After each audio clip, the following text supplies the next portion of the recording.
What is up, guys? Again, NotTheWorst here, bringing another Black Desert online video, and today we're taking a look at the updates to the global labs just released last Friday. Now, these are based on the patch preview that came out. These are not going to be live this week, so likely the following week, as is usual on these global labs. It's a little iffy, never an exact thing when they get pushed forward, and also if they even do. Sometimes that doesn't happen for some time, so keep that in mind as we kind of take a look at these.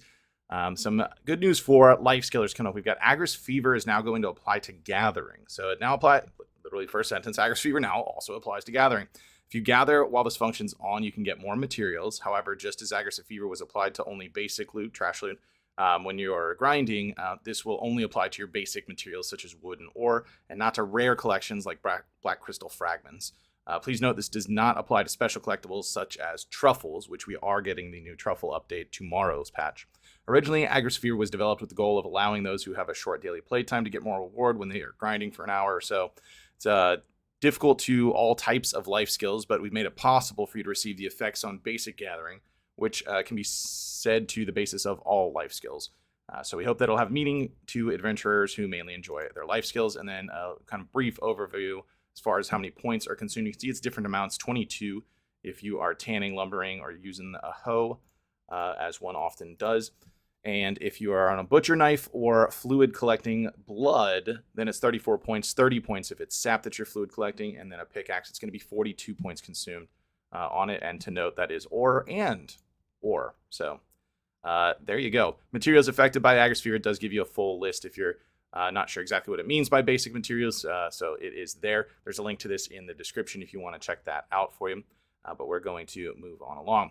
We've got improvements to Workshop, little quality of life update here, so you can purchase the maximum number of tiers at once. Very nice to have. This is obviously pretty outdated at this point and could have been implemented a long time ago. The whatever 1-2 minute wait time is pretty silly.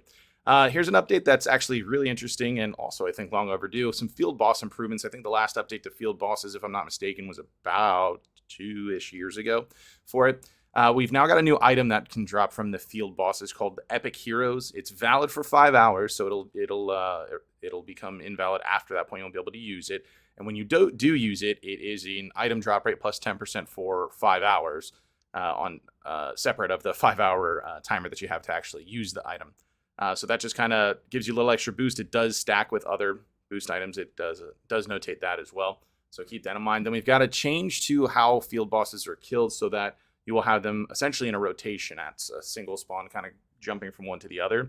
So you've got a spawn of Beg to then spawn Red Nose to then Dimtree. And then you've got Giant Mud Monster into Ketzvariak on it. And then kind of a little explanation of how that's going to work.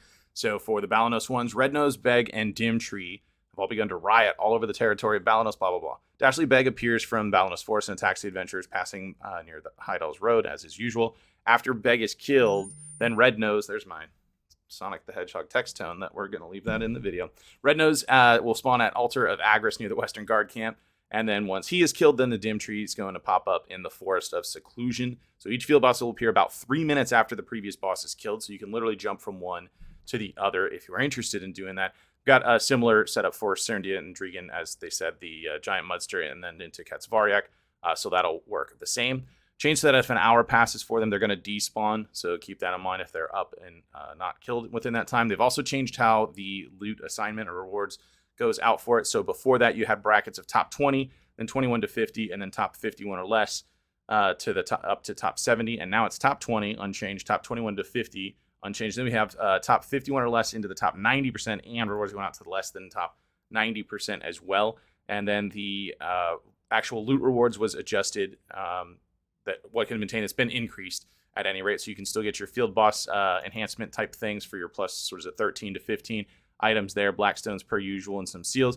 You also have the concentrated crystals as well as the latent auras for those, and then you've had an increase on some of the rare items for instance, Ketzvariak, although I don't know that people are going to start doing it. So Ketzvariak, 1.5 time increase on the Eye of the Ruins ring dropping, and I can promise Mudster is one of the reasons Ketzvariak's not going to get done because nobody wants to do Mudster. But Mark of Shadow is now increased 1.5 times. That's kind of whatever. Here's a little bit of the better part. We now have that Epic Heroes item was added to loot, and then instead of the enhanced parchment items at 20, 30, and 40, it's now just going to be straight Advice of Valks from 10, 20, 30, and 40 as well, so you don't need to combine it with the Blackstones. Honestly, I think if they wanted field bosses to really be something people go after, 40 is not going to cut it, and these should honestly be something like 60 and 70 stacks. It doesn't have to be like wildly common that those drop, but there's no reason for those loot tables to not go up in the state of the game currently to at least 60 or something like that, right? Like somewhere where you'd use like, I don't know, a Tri Black Star Click or Tet Bosky or something like that. This is still a little bit unappealing, but hey, it's just on the Global Labs. Maybe they'll take some feedback and make some adjustments there. We had some bug fixes and things like that as per normal. And then I know you saw on the table of contents the list for quite a decent amount of class changes. If you're hoping there was a lot of new stuff for that, you're out of luck unless you happen to be a Berserker, because the others are just issue fixes and glitches and some tweaks to a couple of things. Zerker, specifically Awakening, did get quite a few things, so let's check out what they've got here. Awakening Berserker had to utilize their main weapon skills in PvE to get useful buffs in addition to their Awakening skills. Players had to continuously swap to pre-Awakening to use the so-called pre-buff combo, which is linked to Headbutt, Storming Beast, and Frenzy Destroyer skills to increase the melee hit rate and increase melee attack power. And the combo linked to the Awakening skill after pre-buff, if the monsters could not be defeated at once, it was necessary to switch back to the main weapon and use the pre-buff combo again to obtain the buff. I just want to point out, that's not the only class that does that, even to this day, so hopefully they're going to revisit this for several classes. Suck Drak, and actually to some extent Awakened Drak as well. Looking at those, there's a few classes that have this. Anyways, therefore, with this update, the blasting skill has been changed so that the combo can be maintained in the Awakened state by linking the Buster training to blasting skill, while still taking the attack speed increase effect and the melee attack increase effect as well. So we've got the Flow Earth Dividing cooldown has been reduced from 12 seconds down to 10. Blasting when using skill, the effect of plus 16 AP power increase for 10 seconds has been added. Knockback effect on the successful third hit of blasting has been changed to stiffness on the first successful hit. A little issue fix, and then behavior and damage of the following skills changed, and that is still referencing blasting. Actually, it just outlines literally what we said. We're also going to get a 50% critical strike chance added to that. It doesn't specify PvE at all, so I believe that's just a flat 50%. It will apply PvP as well, if you're interested in that.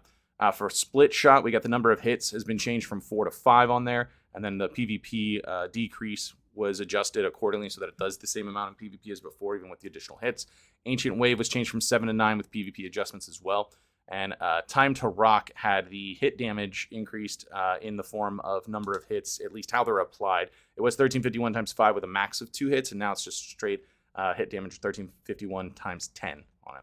So there you have it for this week's Global Lab. We'll see maybe some of these coming up next week or the following week, so look out for those.